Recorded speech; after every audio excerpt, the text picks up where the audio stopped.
I've been doing coaching businesses on the internet for now like 4 or 5 years, selling various coaching programs, helping others scale their coaching business.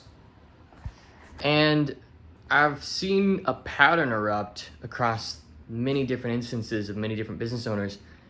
And this is a pattern of self-sabotage, preventing yourself from having the success that you really want. And I think I know why it is. And I want to talk about that in this video. And the reason why is so simple and so subtle. If you've ever noticed yourself starting to make progress and starting to get towards your goals, and then you just shut it all down. Or if you've ever noticed yourself comparing, intensely, almost like a self-loathing level of comparing to people who are succeeding, this is probably going to apply to you.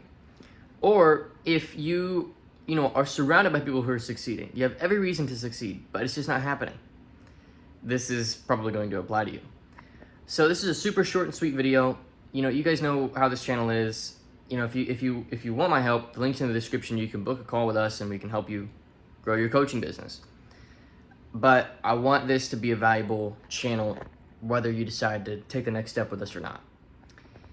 And so I'm going to communicate this as simply as possible, and I'm going to kind of open it up. Here's the reason why so far you haven't sustained the level of success that you'd like, or maybe even reached it.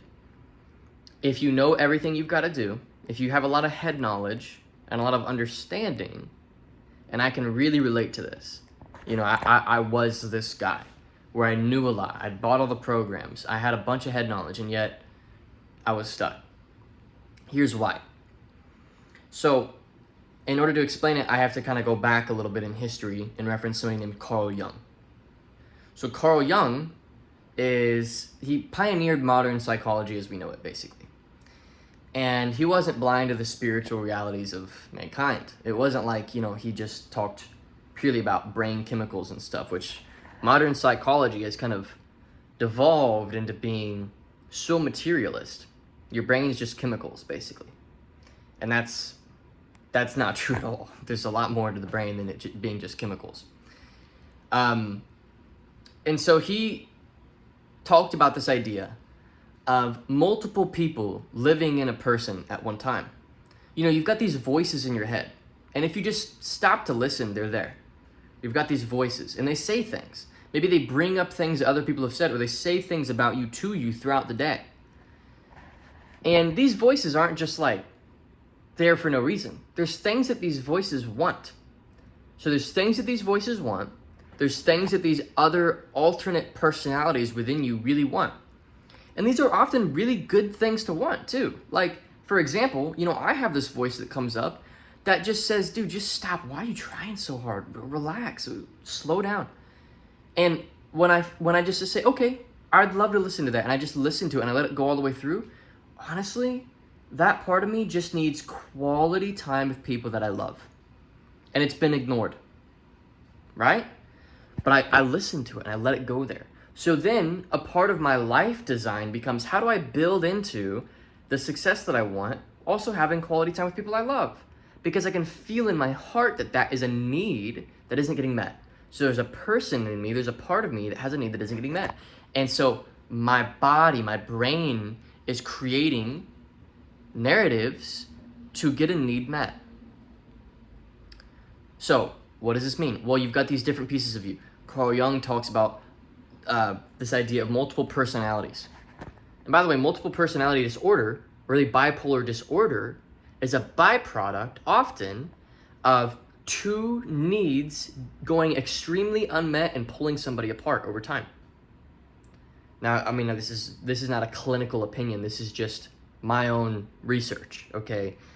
I grew up with my mother. She actually I grew up with an amazing mother. 8 years old, she is in a car accident where she witnesses a couple deaths. It's a bloody scene. It's a very terrifying thing that she experienced. And I saw it split her in two psychologically. At one point, and she talks about this very openly herself, she turns to alcohol to cope. And that was new. Like, it's not like my mom to do stuff like that. And I saw her behavior change so much. And so from a very early age, I got really obsessed with like why people do what they do. Like, Why did that, like, cause and effect, car accident, affect completely different person, like night and day different person? What happened, right? And so I just started studying this stuff. And so anyway, bipolar is a byproduct of many different needs getting met or being left unmet that then rip a person apart. So how does this have to do with self-sabotage? Let me make this a congruent and helpful video for you. Self-sabotage is protecting you from something. The way you cure self-sabotage is by allowing the voices to win for a minute.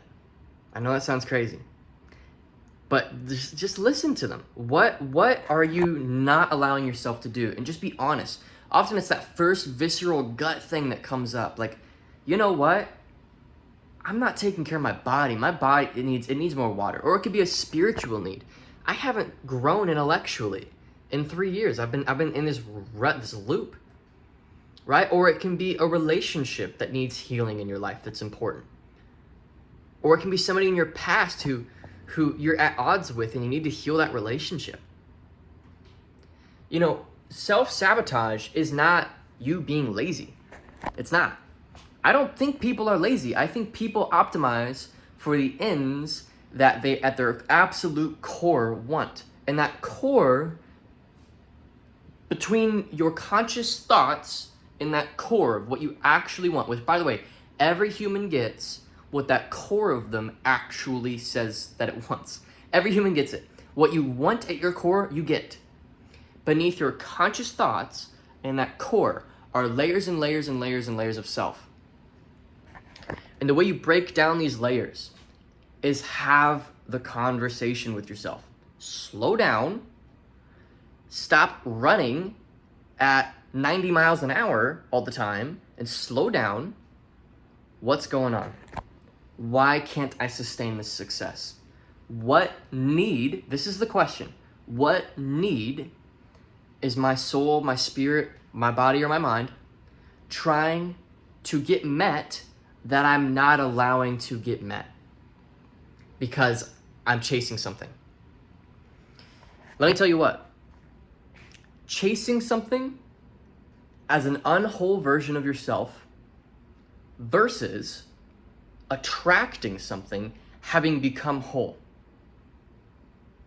The latter is 100 times easier, more fun, more fulfilling, you're more present, you can give more to other people. The former is a guaranteed path to burnout, failure, rejection, loss.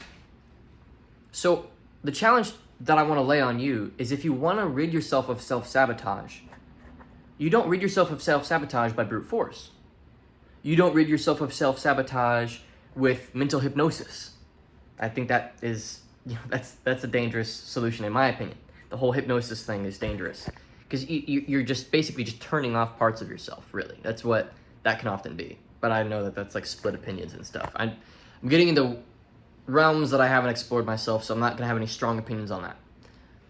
But the way that you rid yourself of self-sabotage is when at the beginning of that crux, so you're on the up, and then you start to plateau. At the beginning, the crux of that plateau, what thought did I have? What occurred in my mind that had me saying to myself, let me slow down? Is it a relationship from your past? Is it a health need? Is it a spiritual need? You need to bake into your growth model having your needs met.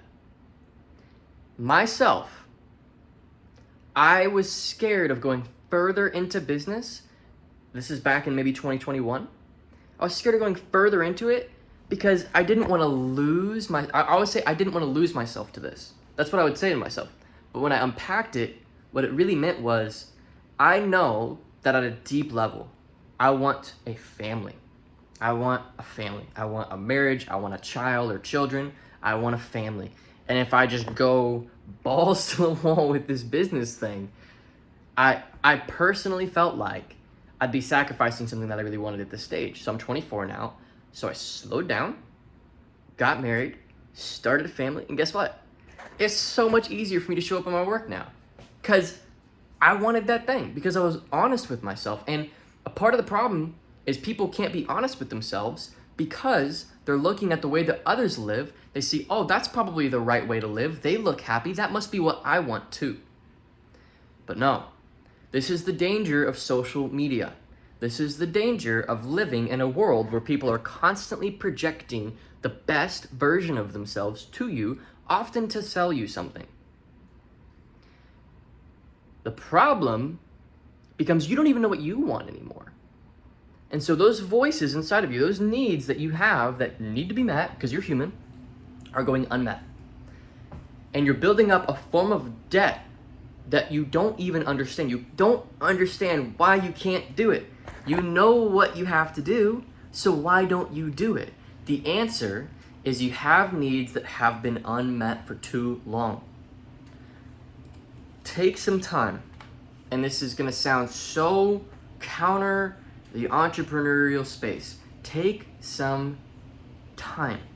Slow down. What are you missing? Figure that out, man or woman, and you will have all the power to build whatever you want because you'll be a whole person attracting something instead of somebody missing something, trying to chase something to fill that void.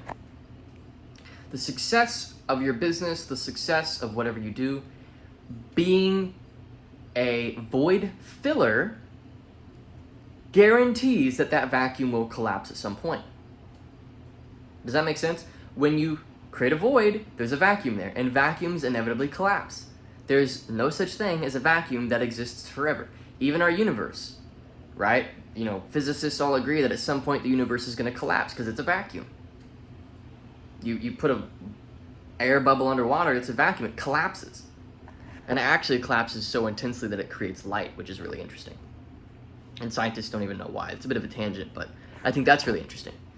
And I looked into vacuums and the physics of vacuums because I felt like I was living in a vacuum. And it kind of did collapse. Like back in 2021 or 2022, a lot of stuff like exploded in my business and just went, haywire, crazy. But it had to, because there were parts of me that I was ignoring that needed to be heard. And so they made themselves heard and they showed up. So this is my message: how to stop self-sabotage when you start to feel that plateau again, or you start to experience that backwards drag again. What are you missing? What are you missing? What are you ignoring? What need is going unmet? We are spiritual creatures living in a physical existence. We have spiritual needs. For myself, I don't want any business success. I could give a rat's you know what about business success if it means that I don't have time to invest in my faith and my walk. I don't want it. I don't want business success if it means that my wife and I are disconnected. I don't want it. I would rather work a job and say F this to this whole trying to make a bunch of money thing and live a full life than try and chase business success. And that's the honest truth about myself. And I had to do terms with that so that I can come back and fix my self-sabotage, because honestly, you guys, it is lonely when you start to succeed and you haven't done this stuff, either before or on the way. You end up with very few real relationships, including a real relationship with yourself, and your body can feel that, your nervous system can feel it, and it's just gonna keep shutting down your success, man.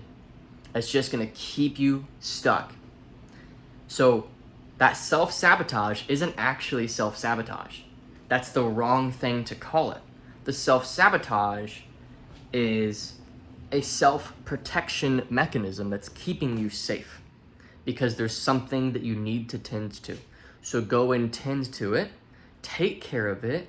For example, another very common form of self-sabotage, by the way, is you're not managing your finances. So you're making a lot of money, but you just spend it. So you don't feel that feeling of growth, right? So you're like, why am I doing this? So if you're not saving the money you're making, this is very common in the entrepreneurial space. I've consulted with business owners doing $500,000 a month in gross volume at a massive profit margin, and they're sitting on $150,000 liquid. Like, what are you doing? Like, you should have, after a year and a half of being at that level, at least $1 million liquid. At least. Like, that's just math. And the person wonders why they're burnt out and why they don't want to do this anymore. Well, you're not keeping any of your money, right? So the need for that feeling of progress is not getting met, which is a need.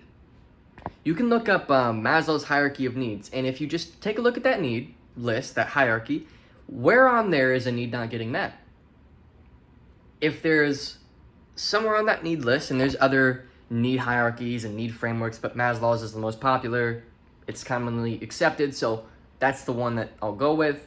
If there's a need there that isn't getting met, you will continue to create a strained environment for your own self-actualization, which is really what success is, you know, self-actualization, the process of taking what's up here and synthesizing it into something for the world that solves a problem for somebody else in some way, whether that's a product or a service or coaching program or doesn't really matter. So I hope that this has been a helpful video for you. I'm gonna get back to work now. I just wanted to whip out the phone. Had a great week this past week. Did, I think, like 50 grand in sales this past week, which was great. And just feeling really inspired, you know, having dealt with a lot of stuff that I needed to deal with and that I've needed to deal with. And just wanted to share this message with you. So thanks for watching. Hope you enjoyed, and I'll see you in the next video.